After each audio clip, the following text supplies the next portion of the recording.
Hello বন্ধুরা, কেমন আছো? আশা করি অনেকটা ভালো আছো।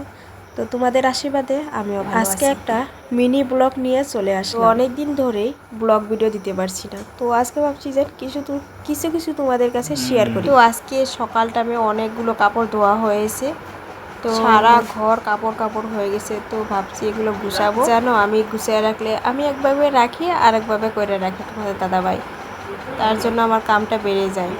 সংসারের কাজ কোনোদিনও শেষও নাই, একটার পরে একটা কাজ ভারতেই থাকে। আর এখন যা বৃষ্টি পড়েছে, কতদিন ধরে বৃষ্টি বৃষ্টি বৃষ্টি, তো এই বৃষ্টির ভিতরে আমার অনেকগুলো কাপড় জমা হয়ে গেছিলো।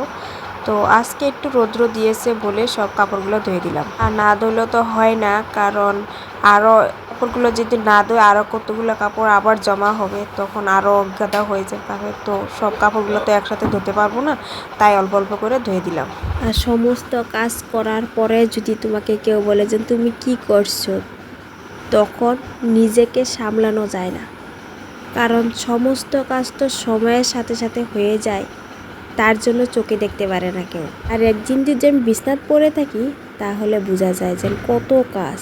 সত্যি মেয়েদের জীবন বলে এরকম, দেখো হাজার কাজ করলেও তারপরে বলবে যে তুমি কি করছো। আর ছেলেরা শুধু একটা কাজই যদি করে আসে, তাই ভাবে যে আমি অনেক কাজ করছি। কাজ না করলে কি টাকা আসে? আমরা যেমন 10টা কাজ করলেও বলতে পারি না, ওরা তেমনই একটা কাজ করলে 10টা কথা বলে। শেষমেশ বলবে তুমি কি কাজ করলে। এক মেয়ে যখন অন্য বাড়িতে যায় পড়ে, তখন বুঝতে হয়